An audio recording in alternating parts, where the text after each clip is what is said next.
ઓમ શ્રી ગણેશાય નમઃ. જય શ્રી કૃષ્ણ મિત્રો. આપણે આજે હનુમાનજીના લગ્નની કથા સાંભળીશું. આ સાંભળીને તો તમને આશ્ચર્ય થયું જ હશે કે હનુમાનજીના લગ્ન, કારણ કે આપણે ક્યારેય એવું નથી સાંભળ્યું કે હનુમાનજીના લગ્ન થયેલા છે, એમની પત્ની છે. આપણે તો હંમેશાથી એ જ સાંભળતા આવ્યા છીએ કે હનુમાનજી બ્રહ્મચારી છે. પણ ના મિત્રો, આવું નથી. હજી તમારું જ્ઞાન અધૂરું છે. આજે હું હનુમાનજીના રહસ્યની વાત કરવા જઈ રહી છું. શું તમે જાણો છો કે હનુમાનજીના પણ લગ્ન થયા છે, તેમની પત્ની પણ છે? હનુમાનજીને હંમેશા આપણે બાળ બ્રહ્મચારી એવું જ માનતા આવ્યા છીએ, અને બધા જ મંદિરોમાં આપણે હંમેશા હનુમાનજીની જ મૂર્તિ હોય એવું જ જોયું છે. હનુમાનજી એકલા જ હોય છે, જોવા મળે છે. ભાગ્યે જ કોક જાણતું હશે કે હનુમાનજી પણ વિવાહિત છે. મિત્રો, તમે વિચારશો કે હનુમાનજી તો બાળ બ્રહ્મચારી છે, તેમની પત્ની ક્યાંથી આવી? જો તમે પણ એવું વિચારી રહ્યા છો તો તમારે આ પણ હિન્દુ શાસ્ત્રનું, હિન્દુ ધર્મનું જ્ઞાન મેળવવાનું અધૂરું રહી ગયું છે. હનુમાનજી તેની પત્ની સાથે બિરાજમાન છે એક મંદિરમાં. હનુમાનજી અને તેની પત્નીનું એક સાથે બેઠેલા એવું એક મંદિર પણ છે. ભારતના અમુક હિસ્સાઓમાં, ખાસ કરીને તેલંગાનામાં હનુમાનજીને વિવાહિત માનવામાં આવે છે. આ ક્ષેત્રમાં પ્રચલિત માન્યતા અનુસાર હનુમાનજીની પત્નીનું નામ સુવર્ચલા છે અને તે સૂર્યદેવની પુત્રી છે. અહીં હનુમાનજી અને સુવર્ચલાનું પ્રાચીન મંદિર સ્થિત છે. આના સિવાય પરાશય સંહિતામાં પણ હનુમાનજી અને સુવર્ચલાની કથા છે. મિત્રો, તો જાણીએ હનુમાનજીના લગ્નની કથા. હનુમાનજી અને તેમની પત્ની સુવર્ચલાનું મંદિર તેલંગાના ખમ્મમ જિલ્લામાં છે. આ મંદિર એક પ્રાચીન મંદિર છે. અહીં હનુમાનજી અને તેમની પત્ની સુવર્ચલા એક સાથે બિરાજમાન છે. અને અહીં મંદિરની માન્યતા છે કે અહીં જે પણ હનુમાનજી અને તેમની પત્નીના એક સાથે દર્શન કરે છે તે ભક્તોના લગ્ન જીવનની બધી જ પરેશાનીઓ, મુશ્કેલીઓ દૂર થઈ જાય છે અને પતિ પત્ની વચ્ચે પ્રેમ વધે છે. ખમ્મમ જિલ્લા હૈદરાબાદથી લગભગ 200 કિલોમીટરની દૂરી પર સ્થિત છે અને અહીં હૈદરાબાદથી આવવા જવા માટે ઉચિત સાધન મળે છે અને હૈદરાબાદ જવા માટે બસ, ટ્રેન અને પ્લેનની સુવિધા પણ સરળતાથી મળી જાય છે. હનુમાનજીના લગ્ન સંબંધિત પૌરાણિક કથા. તેલંગાના ખમ્મમ જિલ્લાના પ્રચલિત માન્યતાનો આધાર પરાશય સંહિતા પર છે. પરાશય સંહિતામાં કહેવામાં આવ્યું છે કે હનુમાનજી વિવાહિત છે. તેમના લગ્ન સૂર્યદેવની પુત્રી સુવર્ચલા સાથે થયા છે. કથા અનુસાર હનુમાનજીએ સૂર્યદેવને તેમના ગુરુ બનાવ્યા હતા. સૂર્યદેવ પાસે 9 દિવ્ય વિદ્યા હતી અને આ બધી જ વિદ્યાનું જ્ઞાન બજરંગબલી હનુમાનજીને પ્રાપ્ત કરવું હતું. એ જ્ઞાન મેળવવા માંગતા હતા અને હનુમાનજીએ સૂર્યદેવને ગુરુ બનાવ્યા અને સૂર્યદેવે 9 વિદ્યામાંથી 5 વિદ્યાનું જ્ઞાન તો હનુમાનજીને આપી દીધું. પણ હવે બચેલી 4 વિદ્યાનું જ્ઞાન આપવા માટે સૂર્યદેવની સામે એક સમસ્યા ઊભી થઈ ગઈ. એ કઈ? તો કે જે 4 વિદ્યા બચી હતી તે વિદ્યાનું જ્ઞાન નિયમ પ્રમાણે એ જ શિષ્યને આપવામાં આવે છે જેના લગ્ન થઈ ગયા હોય. હવે હનુમાનજી તો બાળ બ્રહ્મચારી હતા અને આ કારણે સૂર્યનારાયણ બાકીની 4 વિદ્યાનું જ્ઞાન આપવા માટે અસમર્થ થઈ ગયા. આ સમસ્યાનું નિરાકરણ કરવા માટે સૂર્યદેવે હનુમાનજીને લગ્ન કરવાનું કહ્યું. લગ્ન કરવાની વાત કરી. પહેલા તો સૂર્યદેવની વાત સાંભળીને હનુમાનજી રાજી થયા નહીં, પણ તેમને બાકીની 4 વિદ્યાનું જ્ઞાન મેળવવું હતું. આ કારણે અંતે હનુમાનજીએ લગ્ન માટે હા કહી દીધી. જ્યારે હનુમાનજી લગ્ન માટે માની ગયા એટલે તેમના માટે યોગ્ય પત્ની શોધ શરૂ કરવામાં આવી. યોગ્ય પત્ની હનુમાનજી માટે મળે એ તલાશ શરૂ કરવામાં આવી અને તલાશ પૂરી થઈ સૂર્યદેવની પુત્રી સુવર્ચલા પર. સૂર્યદેવ હનુમાનજીને કહ્યું કે સુવર્ચલા પરમ તપસ્વી અને તેજસ્વી છે અને તેનું તેજ હનુમાનજી તમે જ સહન કરી શકશો. સુવર્ચલા સાથે લગ્ન કરીને તમે એ યોગ્ય બની જશો જેનાથી તમે 4 વિદ્યાનું જ્ઞાન પ્રાપ્ત કરી શકશો. સૂર્યદેવે પણ કહ્યું કે સુવર્ચલા સાથે લગ્ન કર્યા પછી પણ તમે સદાય બાળ બ્રહ્મચારી જ રહેશો, કેમ કે લગ્ન પછી તરત જ સુવર્ચલા તપસ્યામાં લીન થઈ જશે. આ બધું સાંભળીને હનુમાનજી માની ગયા અને સૂર્યદેવે તેમની પુત્રી સુવર્ચલા અને હનુમાનજીના લગ્ન કરાવી દીધા. લગ્ન બાદ સુવર્ચલા તપસ્યામાં લીન થઈ ગયા. પછી હનુમાનજી તેમના ગુરુ સૂર્યદેવ પાસેથી બાકીની 4 વિદ્યાનું જ્ઞાન પણ તેમણે પ્રાપ્ત કરી લીધું અને મિત્રો લગ્ન પછી પણ હનુમાનજી બ્રહ્મચારી જ બન્યા રહ્યા. મિત્રો હું ઉમ્મીદ કરું છું કે આ રહસ્યની વાર્તા તમને ગમી હશે. બોલો હનુમાનજીની જય. હનુમાનજી અને શનિદેવની આજે પવિત્ર કથા આપણે સાંભળીશું. બોલો શ્રી રામની જય. રામ ભક્ત હનુમાનની જય. આ એક સમયની વાત છે. રાવણે જ્યારે સીતાહરણ કર્યું હતું તો વાનર સેનાની સહાયતાથી જ્યારે શ્રી રામ ભગવાને સાગર પર બંધ બનાવ્યો ત્યારે તે બંધની સુરક્ષા માટેની જવાબદારી ભગવાન શ્રી રામે હનુમાનજીને સોંપી હતી. સવારનો સમય હતો. સમુદ્ર કિનારે હનુમાનજી શ્રી રામ નામના ધ્યાનમાં ડૂબી ગયા હતા. તે સમયે હનુમાનજીના તનમનનું તેમને હોશ ન હતું. સમુદ્રની લહેરોનો જોરનો અવાજ પણ તેમને સંભળાઈ રહ્યો નહોતો. હંમેશાની જેમ શનિદેવ ભ્રમણ કરવા નીકળ્યા તો સાગર ઉપર બનેલા તે સેતુ પર તેની નજર પડી. જ્યારે હનુમાનજી ધ્યાનમાં મગ્ન હતા તો શનિદેવ ફરતા ફરતા તે સેતુની નજીક આવી ગયા અને સૂર્યપુત્ર શનિદેવ પણ હનુમાનજીથી થોડે જ દૂર વિચરણ કરી રહ્યા હતા. શનિદેવ વારંવાર એવો વિચાર કરી રહ્યા હતા કે કોને તેનો શિકાર બનાવું, પણ તેમને દૂર સુધી કોઈ દેખાઈ રહ્યું ન હતું. હવે શનિદેવની તેજ નજર ભીની જે જગ્યા સમુદ્રનો તટ હતો જ્યાં પડી ત્યાં ભીની જગ્યા હતી, સુકાઈ જતી હતી. જ્યાં તેમની નજર પડે ત્યાં ભીની જગ્યા સુકાઈ જતી હતી અને તેનાથી શનિદેવનો અહમ વધારે ને વધારે વધતો ગયો. શનિદેવની નજર આંખો બંધ કરેલા હનુમાનજી પર પડી તો શનિદેવે મનમાં બોલ્યા કે મળી ગયો શિકાર. હા, તે વાનર તો છે પણ જીવિત તો છે જ. શનિદેવ હસતા શનિદેવ હનુમાનજી તરફ ચાલવા લાગ્યા અને શનિદેવ દૂરથી જ બોલ્યા કે અરે આ તો વાનર છે, જલ્દીથી તારી આંખો ખોલ. અરે વાનર, તારી આંખો ખોલ. જો હું તારી સુખ શાંતિને નષ્ટ કરવા આવ્યો છું. હું સૂર્યપુત્ર શનિ છું. આ સૃષ્ટિમાં એવું કોઈ નથી જે મારો સામનો કરી શકે. શનિદેવ એવું વિચારતા હતા કે હનુમાનજી તેનું નામ સાંભળતા જ પગથી માથા સુધી કાંપવા ધ્રુજવા લાગશે, તેના ચરણોમાં પડી જશે, તેની સામે કરગરીને તેના પ્રાણોની ભીખ માંગશે. શનિદેવ આવું વિચારતા હતા, પરંતુ એવું કંઈ પણ થયું નહીં. હનુમાનજી શાંત ભાવથી તેમની રામ નામની ભક્તિમાં લીન રહ્યા. અંતે છેલ્લે શનિદેવે તેમને ચુનૌતી આપી કે પોતાની કહેલી વાત પર હનુમાનજી પર કોઈ અસર થયો નહીં. આ જોઈ શનિદેવ ક્રોધે ભરાયા અને હનુમાનજીનું ધ્યાન ભંગ કરવાની કોશિશ કરવા લાગ્યા. હજી પણ હનુમાનજી પર તેનો કોઈ પ્રભાવ ન પડ્યો. આ જોઈને શનિદેવનો ક્રોધ 7મા આસમાન પર પહોંચ્યો. હનુમાનજીએ ધીરે આંખો ખોલી ક્રોધથી કાળા પડતા શનિદેવને જોયા. હનુમાનજી તેમના ચહેરા પર દયાભાવ લાવતા તેમને પૂછ્યું કે મહારાજ, તમે કોણ છો અને આ તપતા સેતુ પર તમે શું કરી રહ્યા છો? કહો, હું તમારી કોઈ સેવા કરી શકું છું?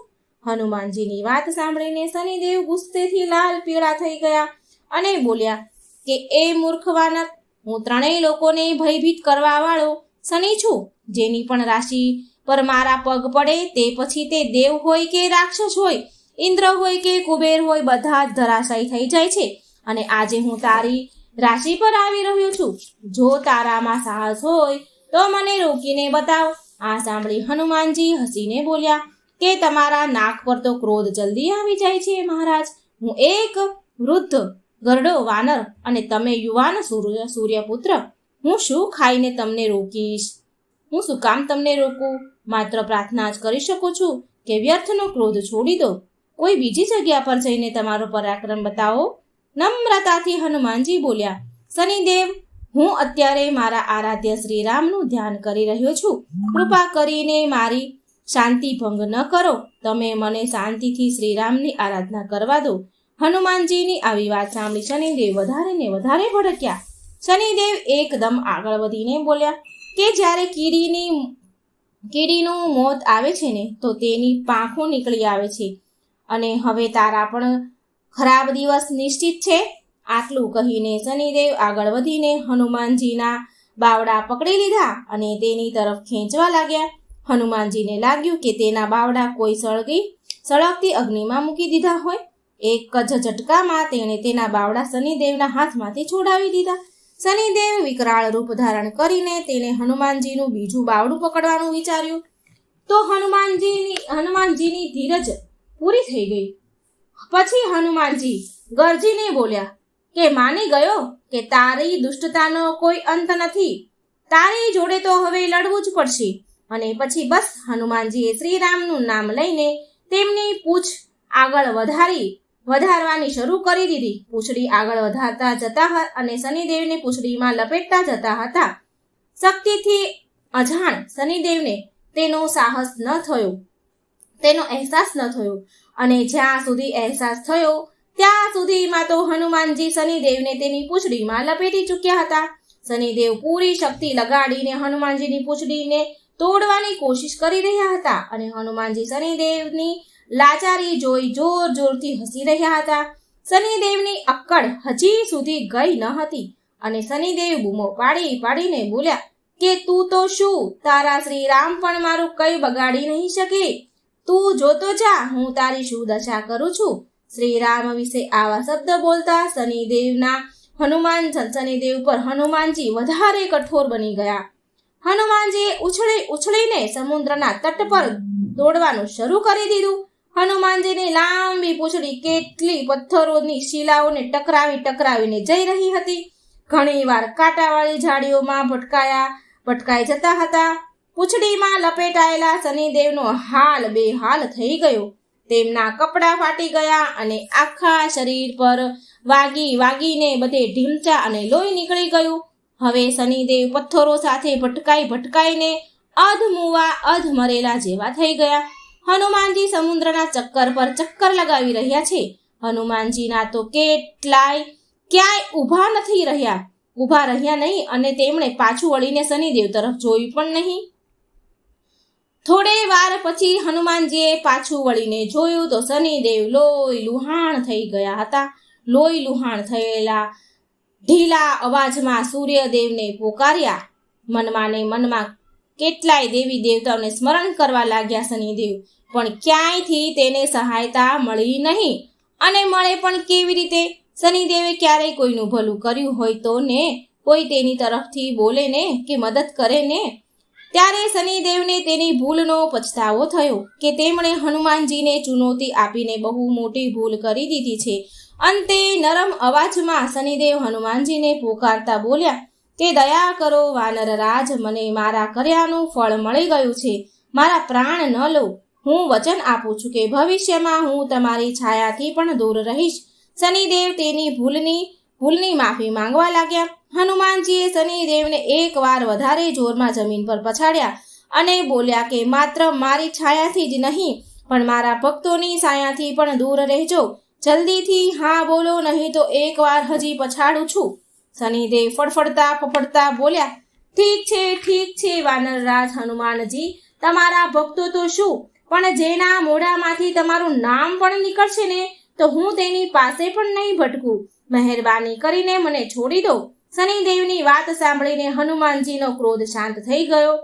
હનુમાનજીએ શનિદેવ ફરતી વીંટાયેલી પૂંછડી હટાવી લીધી. હનુમાનજીએ તેને છોડી દીધા અને બોલ્યા કે જાઓ, મેં તમને મુક્ત કરી દીધા છે. શનિદેવ લોથપોથ થઈને સમુદ્રના તટ પર નીચે પડી ગયા. પછી તે હનુમાનજીના પગ પકડીને બોલ્યા, તમે મને છોડીને મારા ઉપર મોટી કૃપા કરી છે અને હવે એક કૃપા બીજી કરો. હનુમાનજી બોલ્યા કે કૃપા તો પ્રભુ શ્રી રામ કરશે. અને તો પણ બોલ્યા કે શું જોઈએ? શ્રી રામની ભક્તિને છોડીને જે માંગશો તે બધું જ આપીશ. શનિદેવ નરમ અવાજમાં બોલ્યા કે શરીર પર લાગવા માટે બહુ બધું લાગ્યું છે તો એના માટે થોડું તેલ આપી દો એટલે મારા ઘા રૂજાઈ શકે. શનિદેવના અંગમાં ભયંકર પીડા થઈ રહી હતી. આ જોઈ હનુમાનજીએ શનિદેવ પર દયા કરી. હનુમાનજીને દયા આવી એટલે હનુમાનજી પાસે તેલ ક્યાં હતું કે તે શનિદેવને આપે. હનુમાનજીએ સામે એક ગામ વસતું હતું. તે વસ્તીમાંથી જ્યાં લોકો રહેતા હતા ત્યાંથી તેલ લઈ આવ્યા અને શનિદેવને આપ્યું અને તેલ આપીને કહ્યું કે લો, આ તેલ લગાવી લો, તમારી પીડા દૂર થશે. આનાથી હનુમાનજીએ શનિદેવને આખા તેલથી પલાળી દીધા અને કહેવાય છે કે તે દિવસથી શનિદેવને તેલ અર્પણ કરવામાં આવે છે. શનિદેવ પર જે તેલ ચડાવે છે તેના પર શનિદેવ પ્રસન્ન થાય છે અને શનિદેવ હનુમાનજીના ભક્તોને આજ લગી હેરાન નથી કરતા. તો મિત્રો, આ સરસ મજાની શનિદેવ અને હનુમાનજીની કથા હતી. મિત્રો, જય શ્રી રામ. રામ નામમાં કેટલી શક્તિ છે એ તમે આ પ્રસંગમાં જોશો.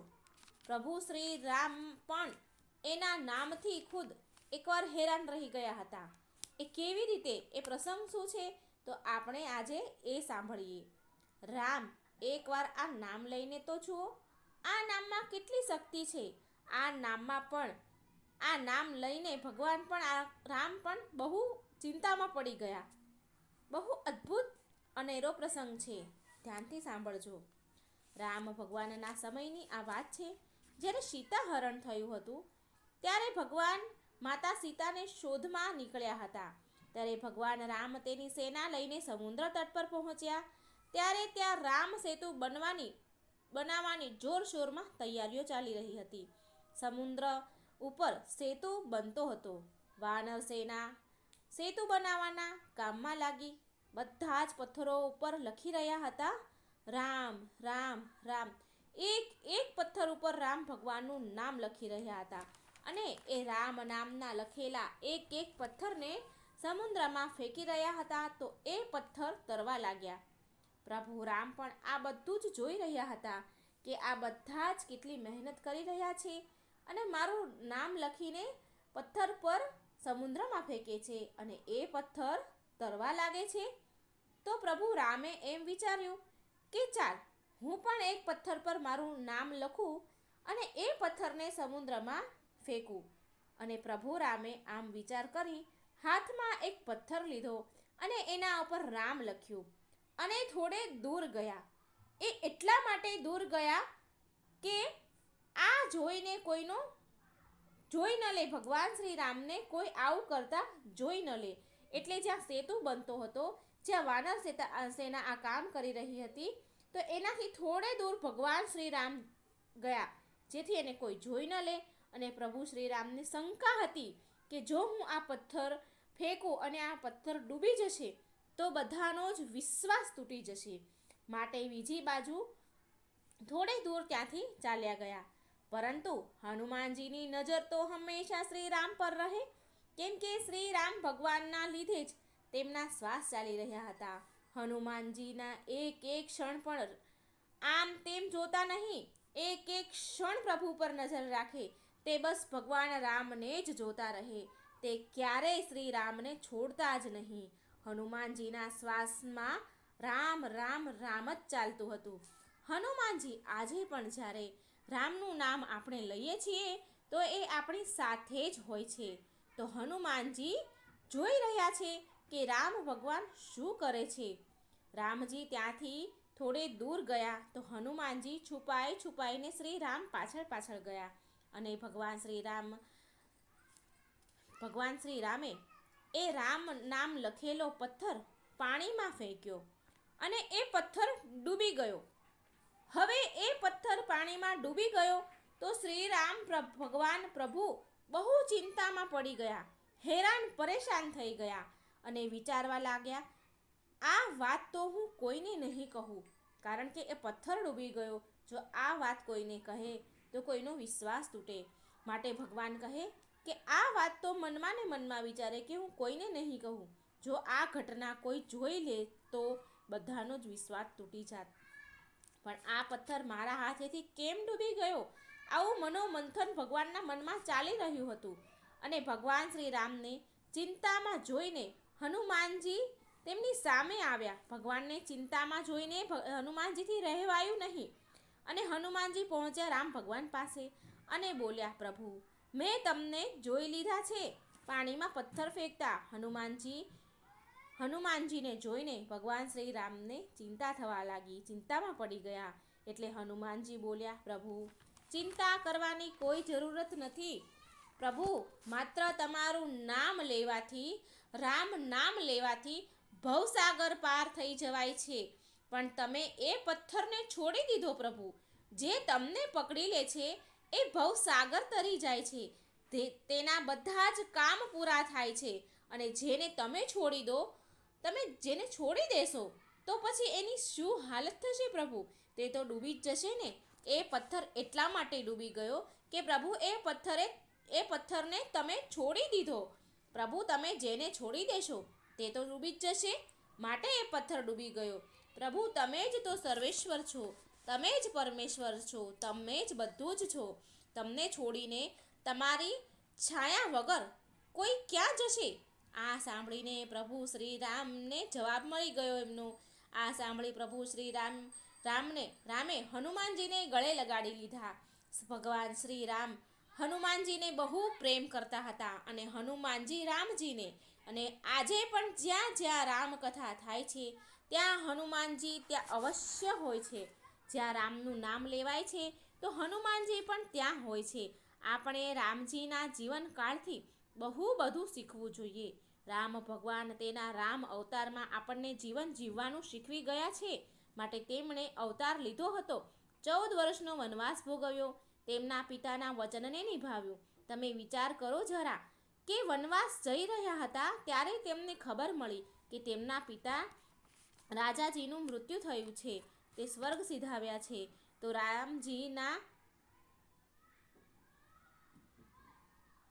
રામજીએ તેમના પિતાજીનું વચન નિભાવવા માટે એ પાછા અયોધ્યા આવ્યા. એમને એમનું વચન નિભાવ્યું. માટે જ તો ભગવાન શ્રી રામને મર્યાદા પુરુષોત્તમ રામ કહેવાય છે. શ્રી રામજીએ આખું એ જીવન મર્યાદામાં વિતાવ્યું. જો ભગવાન એવું ઈચ્છત તો પણ એ પલવારમાં રાવણનો વધ કરી શકે એમ હતા. ભગવાનની ઈચ્છા હોત તો એ શું ન કરી શકે, પણ આવું કર્યું નહીં તેમણે. કેમ કે તે મર્યાદામાં રહીને આપણને શીખવવા માંગતા હતા, આપણને શિક્ષા આપવા માંગતા હતા. ભગવાન ઈચ્છતા હતા કે આપણે શીખીએ આ બધી વાતો, આ શિક્ષા. જ્યારે તે વનવાસમાં હતા ત્યારે તેમણે બહુ બધા રાક્ષસોનો વધ કર્યો હતો, પણ તે રાક્ષસ ન હતા, એ દુઃખ હતા. વારંવાર દુઃખોનો અંત કર્યો તેમણે, દુઃખોનો સામનો કર્યો અને લડ્યા. ભગવાન હોવા છતાં પણ લડ્યા. માટે આપણે આપણા દુઃખોનો અંત આપણે જ કરવો પડે. આ પ્રભુ શ્રી રામ શીખવે છે. ભગવાન શ્રી રામના જીવનથી આપણે બહુ બધું શીખીએ છીએ. આપણે તો 14 દિવસમાં હારી જઈએ છીએ. પ્રભુ શ્રી રામ જગતના પાલનહાર થઈને પણ 14 વર્ષનો વનવાસ તેમણે કાપ્યો હતો. પ્રભુ રામે શીખવાડ્યું કે આપણે મર્યાદામાં રહીને પણ યુદ્ધ જીતી શકીએ છીએ. આજકાલ આપણે બહાના શોધીએ છીએ કે મારી પાસે આ નથી માટે હું હારી ગયો, મારી પાસે પેલું નથી માટે હું હારી ગયો, મારી પાસે વસ્તુઓ નથી માટે હું કંઈ કરી નથી શકતો. પણ પ્રભુ શ્રી રામ શીખવે છે કે તમે આગળ તો વધો તો સાધન તેની જાતે તૈયાર થશે, વ્યવસ્થા તેની જાતે ઊભી થશે. શ્રી રામ ભગવાન તેના ભાઈ લક્ષ્મણ સાથે એકલા જ ચાલી રહ્યા હતા. એ સમયે જ્યારે સીતાજીની શોધમાં હતા, માતા સીતાની શોધ કરી રહ્યા હતા, ત્યારે રસ્તામાં માતા સબરી મળ્યા, તેમણે માર્ગ બતાવ્યો. પછી મિત્ર સુગ્રીવ મળ્યા, હનુમાનજી મળ્યા. રામ ભગવાન તો વનવાસી હતા, છતાં પણ આટલી મોટી વાનર સેના તૈયાર થઈ ગઈ. અને એટલા માટે દુઃખ બધા સહન કર્યા, દુઃખોનો એમણે વધ કર્યો. એટલા માટે પાપીનો તેણે વધ કર્યો, એટલા માટે તેને રાજાનો અહંકારનો વધ કર્યો. એટલા મોટા પાપીને માર્યો ભગવાને. સૌથી મોટો જ્ઞાની હતો રાવણ, તો એટલા મોટા જ્ઞાની વિદ્વાન રાવણને માર્યો. ભગવાન રામ એ જ શીખવે છે કે કંઈ પણ અસંભવ નથી. માત્ર એકવાર મનને મક્કમ બનાવવું, મજબૂત બનાવવું, બધું જ થાય છે. રાવણ બહુ જ્ઞાની હતો, વિદ્વાન હતો. તેના જેવો જ્ઞાની અને વિદ્વાન ભક્ત કોઈ જ ન હતો, પણ તેની અંદર અહંકાર હતો. ભગવાન રામ આ ઉપરથી એ શીખવી ગયા કે તમે કેટલા પણ જ્ઞાની થઈ જાઓ, કેટલાય મોટા વિદ્વાન બની જાઓ, પણ માત્ર જ્ઞાન મેળવવાથી કંઈ નથી થતું, વિદ્વાન થવાથી કંઈ જ નથી થતું. આપણે બહુ બધા પુસ્તકો વાંચી લઈએ, બહુ બધા શાસ્ત્ર વાંચી લઈએ, અને છતાં પણ આપણા સ્વભાવમાં પરિવર્તન ન આવે તો આપણે ક્ષમાને લાયક નથી.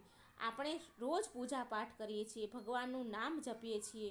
જો તમે સાચી રીતે ભગવાનને પ્રેમ કરો છો તો તમારા સ્વભાવમાં પરિવર્તન લાવો. ભગવાન એવું ઈચ્છે છે કે આપણા સ્વભાવમાં હોવું જોઈએ, આપણી ભક્તિ આપણા સ્વભાવમાં જ હોવી જોઈએ. ક્યારેય હિંમત ન હારો. પ્રભુ શ્રી રામ આવું કહે છે કે અસંભવને પણ સંભવ કરી શકાય છે, માત્ર દ્રઢ વિશ્વાસ અને હિંમત હોવી જોઈએ. માટે આપણે સદીઓથી એક વાક્ય બોલીએ છીએ કે રામ ભરોસે ચાલે છે. પણ આવું કેમ? કેમ કહીએ છીએ? કેમ કે રામ પરનો જ આ વિશ્વાસ છે. ભગવાન રામ જ એક વિશ્વાસ છે, એટલે આપણે વિશ્વાસને મજબૂત રાખવો જોઈએ. તો મિત્રો, શ્રી રામજીએ આપ્યો હનુમાનજીને મૃત્યુદંડ. આ એક સત્ય કથા છે, સત્ય ઘટના છે. તો આ કથાને પૂરા ધ્યાનથી, મનથી સાંભળજો. ભગવાન શ્રી રામનો મહિમા કેટલો છે, તો આ વાર્તામાં એ તમને સમજવા મળશે. જય શ્રી રામ, જય શ્રી હનુમાન. સદીઓ પહેલાની વાત છે. સમસ્ત શ્રેષ્ઠ ગણ અને ઋષિ મુનિઓ માટે એક સભાનું આયોજન થયું હતું.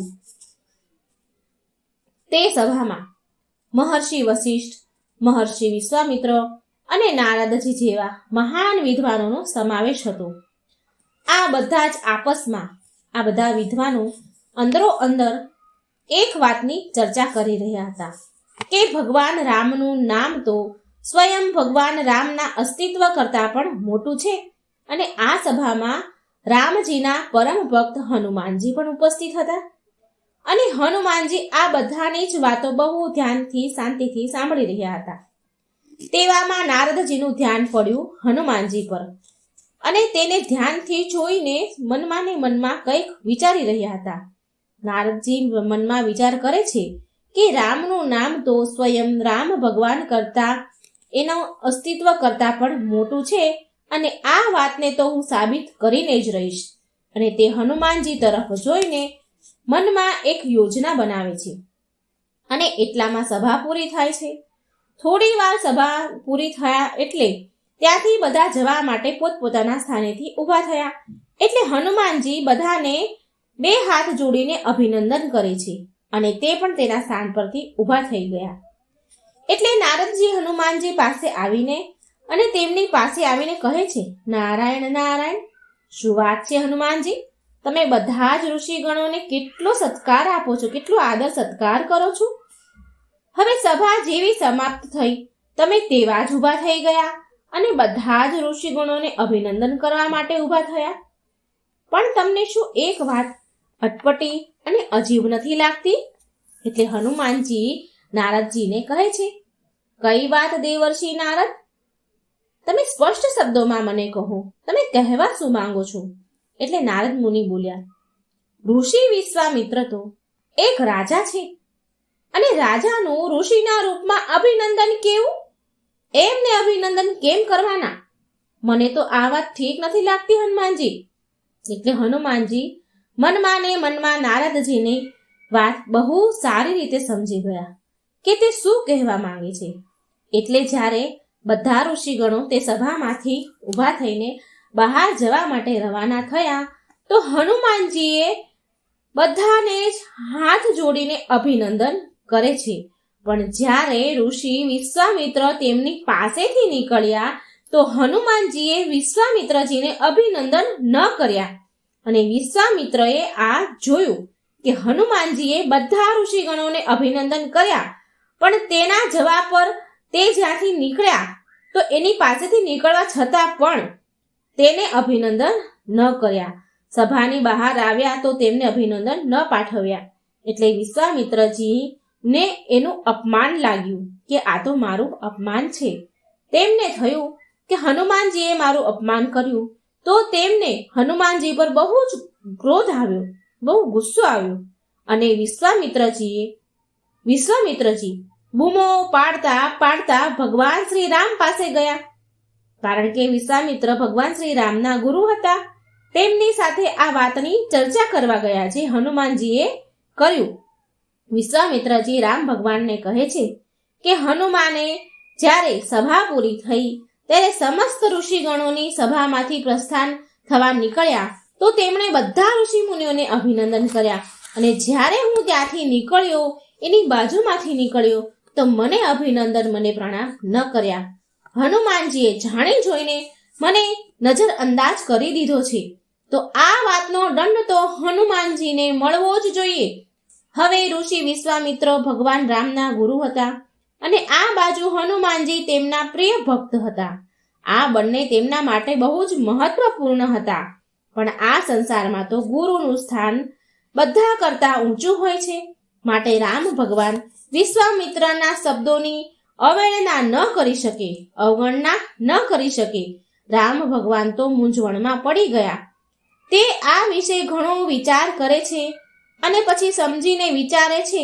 રામ ભગવાન વિશ્વામિત્રને કહે છે કે હે ગુરુદેવ, તમે જે કહો મને એ હું હનુમાનને મૃત્યુદંડ આપવા તૈયાર છું. હનુમાનનું તમારું અપમાન કરવા બદલ તેને હું શું દંડ આપું? રામ ભગવાનની વાત સાંભળીને તે હજી પણ ઘણા ક્રોધમાં હતા. લાલ પીળા થઈ રહ્યા હતા વિશ્વામિત્ર અને જોર જોરથી બૂમો પાડે છે અને સમસ્ત રામ ભગવાનની સભામાં બેઠા હોય છે તે બધા તો વિશ્વામિત્રના આવા જોરથી અવાજથી બધા જ ધ્રુજવા લાગ્યા, થર થર થર કાંપવા લાગ્યા. અને વિશ્વામિત્ર બહુ ઊંચા અવાજે બોલ્યા કે હનુમાનને મૃત્યુદંડ આપવામાં આવે અને હનુમાનને મૃત્યુદંડ તમારે તમારા હાથેથી જ આપવામાં આવે અને આ જ તેની સજા છે. વિશ્વામિત્રજીએ તો આવો આદેશ આપી દીધો શ્રી રામ ભગવાનને. ગુરુદેવની આ વાત સાંભળી ભગવાન રામ બહુ આશ્ચર્યચકિત થઈ ગયા. હનુમાનજી તેમના પ્રિય ભક્ત હોવા છતાં પણ ગુરુ વિશ્વામિત્રની વાતનું સમર્થન કરતા, તેમની આજ્ઞા સ્વીકારતા મજબૂર થઈને કહે છે કે હનુમાને તમારું આવું વર્તન કર્યું છે. આવું વર્તન મારા ગુરુ વિશ્વામિત્રનું અપમાન થયું છે તે ક્ષમા યોગ્ય નથી, માફ કરવા લાયક નથી. તો તેમને મૃત્યુદંડ હું જરૂર આપીશ. એટલે હનુમાનજી હાથ જોડીને બોલ્યા, જેવી તમારી ઈચ્છા પ્રભુ. તમારા હાથે મૃત્યુ મળવું એ તો મારા માટે સૌભાગ્યની વાત છે. શ્રી રામ તેમના ગુરુદેવની વાત માની હનુમાનજીને મૃત્યુદંડ આપવા માટે તૈયાર થઈ જાય છે. અને હનુમાનજી તો મૂંઝવણમાં પડી ગયા કે તે થોડા દુઃખી પણ હતા. અને એટલા માટે તે જ સમયે નારદજી હનુમાનજી પાસે આવે છે અને હનુમાનજીને કહે છે, નારાયણ નારાયણ. રામ ભક્ત હનુમાન, મારી એક વાત માનો તમે. રામ નામમાં લીન થઈ જાઓ. તમે રામ નામના જપ કરવા લાગો અને રામ નામમાં લીન થઈ જાઓ. આવું કરવાથી બની શકે કે જે વિકટ પરિસ્થિતિ ઊભી થઈ છે તેમાં કંઈક પરિવર્તન આવી જાય. માટે તમે રામ નામના જાપ કરવા લાગો, રામ નામમાં લીન થઈ જાઓ. નારદજીની વાત હનુમાનજીએ માની લીધી અને તે સીધા એક જંગલમાં ચાલ્યા ગયા. જંગલમાં એક ઘટાદાર વૃક્ષ નીચે બેસીને રામ નામના જાપ કરવા લાગ્યા. જય શ્રી રામ, જય શ્રી રામ, જય શ્રી રામ. હનુમાનજી રામ ભગવાનના નામમાં લીન થઈ ગયા અને આ તરફ હનુમાનજીને મૃત્યુ દંડ આપવા માટે શ્રી રામ ત્યાં આવી પહોંચ્યા. જે જંગલમાં હનુમાનજી રામ નામમાં વિલીન થયા હતા ત્યાં હનુમાનજીને રામ નામના જાપ કરતા શ્રી રામ જોવે છે અને મનમાં બોલે છે કે વિધિનું વિધાન પણ કેટલું અજીબ છે. જે અપાર સ્નેહ અને પ્રેમનો ભાગીદાર છે, અપાર સ્નેહ આપવા માટેનો હકદાર છે, આજ એને જ હું મૃત્યુદંડ આપવા માટે મજબૂર છું. શ્રી રામ ભગવાન આવું વિચારે છે. ભગવાન વિચારોમાં ખોવાયેલા હોય છે, પણ તેટલામાં જ તેમને ગુરુ વિશ્વામિત્રનું અપમાન થયેલું યાદ આવે છે. જેવી તેમાં ગુરુની વાત યાદ આવી, જેવી શ્રી રામજીને એ વાત યાદ આવે છે તો ક્રોધમાં આવી ગયા અને તેમણે બાણ નીકાળ્યું અને તે બાણ હનુમાનજી તરફ છોડી દીધું. પણ અહીં ચમત્કાર થઈ ગયો. અહીં તો ચમત્કાર થયો. ભગવાન શ્રી રામનું બાણ હનુમાનજીને અડતું પણ નથી. તે બાણની તેમના ઉપર કોઈ અસર ન થઈ. બાણ દૂરથી જ નીચે પડી ગયું. આમ શ્રી રામજીએ ઘણા બધા બાણ હનુમાનજી પર છોડ્યા, પણ એક પણ બાણ હનુમાનજીને અડ્યું પણ નહીં. તે હનુમાનજી સુધી પહોંચે ને એ પહેલા જ નીચે પડી જાય. હવે શ્રી રામ ભગવાન વિચારે છે કે આ તો કેવી વિડંબના છે. આ શું કહેવાય? મારા બધા જ બાણ નિષ્ફળ કેમ જાય છે? શ્રી રામ ઊભા આવું મનોમંથન કરી રહ્યા હતા.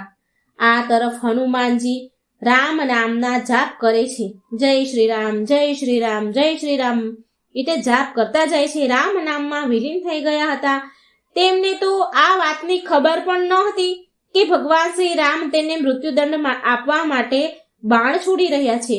શ્રી રામ ભગવાન તેમની બધી જ શક્તિનો ઉપયોગ કરી લે છે, પણ હનુમાનજી પર કોઈ પણ પ્રચંડ શક્તિનો અસર પણ નથી થતો. હનુમાનજીનો વાળ પણ વાંકો શ્રી રામ ભગવાન ન કરી શક્યા અને શ્રી રામ ભગવાન તો વધારે ને વધારે ક્રોધે ભરાયા અને બોલ્યા કે આજે કંઈ પણ થઈ જાય, પણ હું તમને અપમાનના બદલામાં મૃત્યુદંડ આપીને જ રહીશ. મારા ગુરુદેવના વચનનું પાલન તો મારે કરવું જ પડશે. આટલું બોલી ભગવાન શ્રીરામ અંતે મજબૂર થઈને બ્રહ્માસ્ત્ર નીકાળે છે અને તેનો પ્રયોગ કરવા જાય છે. શ્રી રામ ભગવાન જેવું બ્રહ્માસ્ત્ર નીકાળે છે તેવામાં તો 3 લોકમાં હાહાકાર મચી ગયો. જમીનમાંથી જ્વાળામુખી ફાટી નીકળી, સાગરમાં તો તોફાન આવ્યા, પર્વતો તૂટીને પડવા લાગ્યા, જંગલમાં આગ લાગી જાય છે. જીવ જંતુ પ્રાણીઓ બધા પોતપોતાનો જીવ બચાવવા અફડાતફડી આમ તેમ ભાગવા લાગ્યા. પરંતુ રામ નામમાં લીન થયેલા હનુમાનજી હજી પણ રામ નામના જાપમાં જ લીન હતા. તેમના પર તો બ્રહ્માસ્ત્રનો પણ કોઈ અસર નથી થતો. રામ નામના જાપથી હનુમાનજીના ફરતે સુરક્ષા કવચ બની ગયું હતું, જેથી એક કવચને અડીને જ બાણ નીચે પડી જતા હતા. હવે નારદજી પ્રલય અને રામ નામની શક્તિ જોઈ અને નારદજી વિશ્વામિત્ર પાસે જાય છે અને તેમને બધી સચ્ચાઈ જે એણે આ યોજના બનાવી હતી એ બધું સાચું કહી સંભળાવે છે. નારદજી કહે છે, હે વિશ્વામિત્ર, હું એ સાબિત કરવા માંગતો હતો કે રામના અસ્તિત્વ કરતાં પણ મોટું છે. આ બધી યોજના મેં કરી હતી. હવે વિશ્વામિત્રને પૂરી સચ્ચાઈ સમજમાં આવી ગઈ અને વિશ્વામિત્ર તરત જ તે સમયે રામ ભગવાન પાસે ગયા અને શ્રી રામને તેમના વચનથી મુક્ત કરે છે. અને નારદજી આ સિદ્ધ કરવામાં સફળ થઈ ગયા કે રામ નામની શક્તિ શ્રી રામ ભગવાનના અસ્તિત્વ કરતાં પણ કેટલીય ગણી અધિક શક્તિશાળી છે. તો મિત્રો, આ સરસ મજાની વાર્તા તમને જરૂર પસંદ આવી હશે. તો મારી વાર્તા અહીં પૂરી થઈ. તમને જો સારી લાગે મારી વાર્તા તો લાઈક કરજો, શેર કરજો, મારી ચેનલને સબસ્ક્રાઈબ કરજો.